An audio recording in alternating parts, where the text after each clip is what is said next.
बिस्मिल्लाहिर्रहमानिर्रहीम। अस्सलाम वालेकुम dear viewers, subscriber, welcome back on my channel. Dear viewers, आपकी तरफ से पूछे गए बहुत ही अहम सवालों के जवाब आपको देने लगा हूं। गौर से देखिए, स्किप के बगैर देखिए, ताकि कंप्लीट इन्फॉर्मेशन आप तक पहुंच सकें। तो व्यूअर्स, सबसे पहले मुख्तलिफ लोगों के ये जहन में आता है कि Punjab government servant housing foundation कब से दोबारा नई मेंबरशिप शुरू करेगी, और पहले जो लोग हासिल कर रहे हैं इनको कब मेंबरशिप दी गई थी। व्यूअर्स, इसके अलावा कब प्लाट, कैसे सिनॉरिटी लिस्ट और इसके रूल्स एंड रेगुलेशन और बेसिक नुकात हैं ही क्या। तो व्यूअर्स, ये 2003 में इसका एक्ट पास हुआ था। इस एक्ट के तहत पंजाब सर्वेंट हाउसिंग फाउंडेशन अमल में लाई गई, और उसके बाद पंजाब के तमाम गवर्नमेंट मुलाजमीन इसके लिए एलिजिबल होते हैं, और membership opportunities given to every Punjab government servant in 2004-5, यानी कि 2004 और 5 में इनके फॉर्म को जो कि ख्वाहिशमंद थे, इनके फॉर्म इन्होंने सबमिट कराए थे। इन्हें थ्रू प्रॉपर चैनल तमाम दफातर में सर्कुलेट कराया गया था।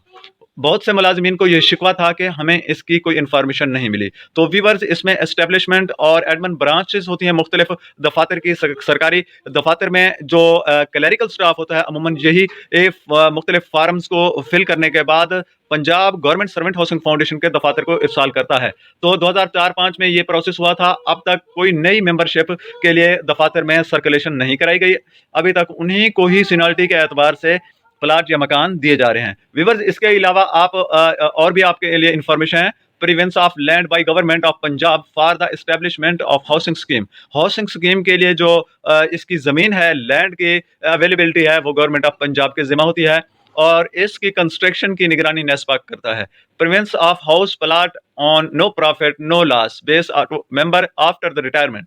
तो व्यूअर्स, इस बात का आपको ध्यान रहे कि ये रिटायरमेंट के वक्त ही दिया जाता है। जब आप रिटायर्ड होते हैं तब भी आपको ये प्लाट या मकान दिया जाता है, जबकि उस वक्त जितने भी बकाया जात होते हैं वो आपको पेमेंट करने के बाद आपको ऑनरशिप दे दी जाती है। उसके बाद व्यूअर्स, इसके बहुत से और भी हिडन वाजिबात होते हैं जो कि बहुत कलील मिकदार में होते हैं, अगरचे मसाजिद फंड होते हैं, सिक्योरिटी, और इसके अलावा इसकी मेजरमेंट थोड़ा कम होती है इस लिहाज से क्योंकि मसाजिद, कब्रिस्तान और पार्किंग के जितने भी रकबा हैं वो तमाम यानी कि मेंबर के रकबा से ही डिडक्ट किए जाते हैं। इसलिए प्लाट की मेजरमेंट बानिस्बत 272.5 मुरबा फीट के थोड़ी कम होती है। तो इसके अलावा और जगह पे अलॉटमेंट ऑफ हाउस और plot basis of initial seniority base of date of retirement, death and priority station. इसकी से आप अगर एलिजिबिलिटी आपकी चेक कर चुके हैं, आप डिडक्शन भी करा रहे हैं, आप रिटायर्ड हो रहे हैं, और आपको इस चीज़ की यानी कि परेशानी है कि कब प्लाट मिलेगा, कब मकान मिलेगा, तो भाई इसके लिए काफ़ी सारी चीज़ें हैं जो मैटर करते हैं। नंबर एक, आपकी सीनियरिटी लिस्ट देखी जाती है मुख्तलिफ एतबार से।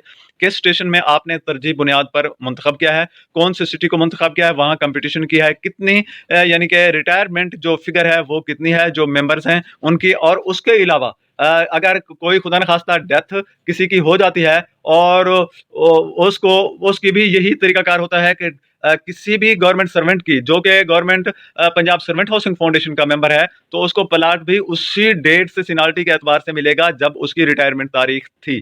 तो इसके लिए आपको मजीद यानी कि अपनी कोई इन्फॉर्मेशन लेना चाहते हैं तो आप मुझे कमेंट भी कर सकते हैं, और अपने यानी कि हाउसिंग स्कीम के किसी भी करीबी ऑफिस से रब्ता कर सकते हैं। इसके अलावा transfer of ownership right upon the taken pro, ठीक है ना, प्रोसेशन।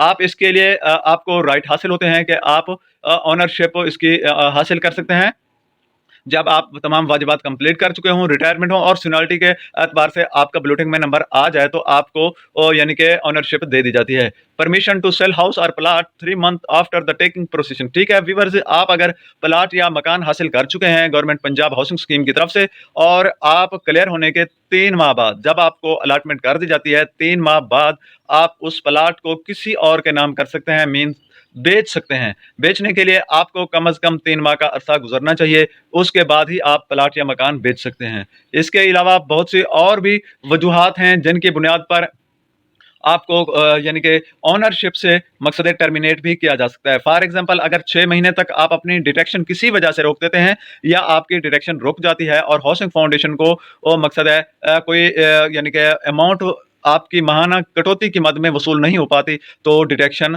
ना होने की बुनियाद पर आपकी टर्मिनेट भी कर दिया जाता है। ये अलॉटमेंट, टर्मिनेशन और सीनियरिटी लिस्ट के एतबार से जितने भी चंद आम नुकात थे वो आपके सामने मैंने रख दिए हैं। आप कमेंट करके मज़ीद पूछ भी सकते हैं और नियरेस्ट दफ़ातर से राब्ता भी कर सकते हैं। हमारी हौसला अफ़ज़ाई के लिए आपने सब्सक्राइब ज़रूर करना है, क्योंकि इससे आपको आने वाली नई फ्री ऑफ कॉस्ट वीडियो सबसे पहले मौसूल हो जाती है। Thanks for watching.